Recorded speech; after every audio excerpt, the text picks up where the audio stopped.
Okay, let's dive into this. Today we are exploring the monumental origins of Charles de Gaulle. We're really getting into the man, the myth, and the incredibly true story of how a young boy from a conservative family transformed into the absolute embodiment of the French nation. But before we get to his massive legacy, just consider this for a second.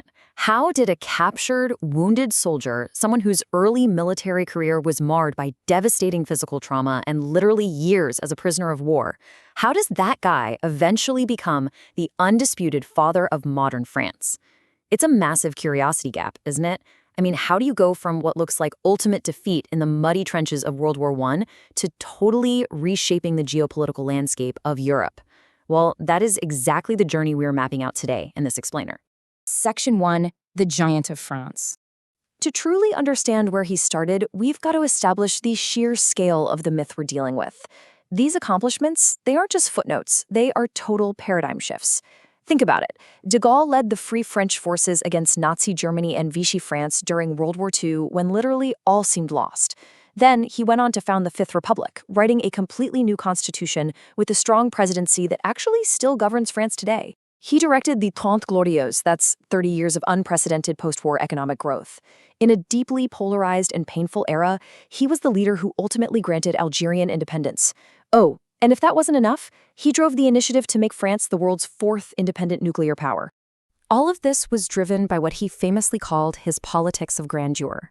De Gaulle fiercely believed that France should never, ever rely on other countries, especially the United States, for its own security. So he pursued national independence through some incredibly bold and, highly controversial moves, like pulling France entirely out of NATO's integrated military command. He even caused a massive international stir by famously declaring Vive le Québec libre in Canada. He was, for sure, an unyielding force of nature. But where exactly did this unwavering, almost mythical sense of national destiny come from? Which brings us to Section 2, a childhood steeped in history. Let's just rewind the clock back to 1890 to the northern French city of Lille. Born on November 22nd, Charles-André Joseph Marie de Gaulle grew up in a devoutly Catholic, conservative, and monarchist family. His dad, Henri, was a history and literature professor, and Henri actively encouraged these really rigorous historical and philosophical debates right at the dinner table. But perhaps the most emotional anchor to his deep patriotism actually came from his mom, Jeanne. She would tell young Charles these incredibly moving stories of how she literally cried as a child, hearing about the humiliating French capitulation to the Germans at the Battle of Sedan back in 1870. So right from his earliest days, his heart was tied tightly to both the glory and the pain of France. And he absolutely fed that patriotic heart with a massive intellect. His reading list as a youth was just staggering. On one hand, he's absorbing the ancient Greeks, like Plato, and French thinkers, like Bergson, along with the beautiful prose of Chateaubriand. But he was equally voracious in studying the minds of France's great rival. He was reading German philosophers like Nietzsche, Kant, and Goethe. This wasn't just casual bedside reading. This was a young man actively studying the fundamental philosophical frameworks of history and power. Which leads us to this absolutely astonishing piece of foreshadowing. At just 15 years old, de Gaulle wrote an essay where he imagined a future scenario. He wrote, quote, "General de Gaulle leads the French army to victory over Germany." Just think about that for a second. Long before he ever even put on a uniform, long before World War I or World War II, he already possessed this incredibly powerful motif of destiny. He truly saw himself as the savior of France. Section 3, the Great Asparagus.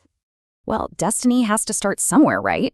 And the reality of his early military days was, frankly, a little less glamorous than his teenage essays. Yes, the Great Asparagus. That was the actual, slightly hilarious nickname given to him by his peers when he entered the prestigious military academy at St. Cyr in 1909. Why? Because young Charles had a very high forehead, a prominent nose, and a famously awkward physical presence. And this brilliantly illustrates exactly why that nickname stuck. 196. That was his height in centimeters, which translates to about 6'5".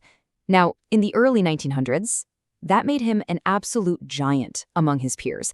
He literally towered over everyone else. And he carried himself with such an attitude that one of his commanders remarked he made it seem as though nothing less than Constable of France would be good enough for him. But he wasn't just tall and arrogant. The man was incredibly disciplined. To forge himself into a true officer, he first had to enlist in the ranks. joining the 33rd Infantry Regiment in Arras. Here, he served under a man who would become a defining figure in his life, and, frankly, in French history, Colonel Philippe Pétain. De Gaulle learned the art of command directly from Pétain, and despite a somewhat mediocre start, de Gaulle's sheer intelligence, his amazing resistance to fatigue, and his sharp military spirit really shone through. By 1912, he graduated 13th in his class at St. Cyr, with his commanders noting he would undoubtedly make an excellent officer. Now, as a young lieutenant, he was stepping into an army deeply divided by tactical debates. The dominant French military doctrine at the time was totally obsessed with the offensive spirit.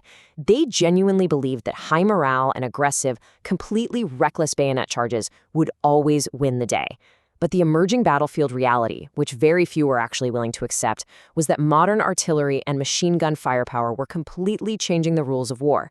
It was a highly dangerous ideological clash, and it was about to be tested in blood. Section 4. The Crucible of World War I. That ultimate test arrived in August 1914. The 33rd Regiment was immediately thrown straight into the meat grinder. At the Battle of Dinant, de Gaulle faced his true baptism of fire, and it was exactly the disaster the new firepower predicted. General Lanzrac, commanding the French forces, utilized outdated 19th century tactics, ordering units into pointless, completely devastating bayonet charges right into the teeth of 20th century German artillery. So the crucial point is how this relentless trauma physically and mentally pushed him to his absolute limits. Just think about this timeline. In August 1914, he takes a bullet to the knee at Dinant. By January 1915, he's recognized for exceptional bravery, actually awarded the Croix de Guerre, for crawling out into no man's land to spy on enemy trenches. Just 2 months later, in March 1915, he is shot in the left hand at Champagne. It was a wound so bad he had to wear his wedding ring on his right hand for the rest of his life. And then, the ultimate nightmare in March 1916. At the legendary Battle of Verdun, while leading a desperate charge, he is bayoneted in the thigh, stunned by an exploding shell, passes out from poison gas, and is finally captured. He became a prisoner of war, captured at Douaumont as one of the very few survivors of his battalion. And it's really worth noting here that because of how polarizing a figure he became later in life, anti-Gaullist rumors eventually spread, claiming he had surrendered voluntarily. But the actual historical record from the sources shows he was completely incapacitated by gas and wounds. He spent the remainder of the war in captivity. It was a devastating blow to a man who had literally dreamed at age 15 of leading France to victory. Which brings us right back to our opening puzzle. How did a captured, wounded soldier, sitting in a German prisoner of war camp, use that ultimate apparent failure to forge the iron will required to eventually build the Fifth Republic? How does the great asparagus become the giant of modern history? Well, that incredible transformation is a true testament to his unbreakable belief in his own destiny, and it's a story that absolutely demands further exploration. Thank you so much for joining me for this explainer.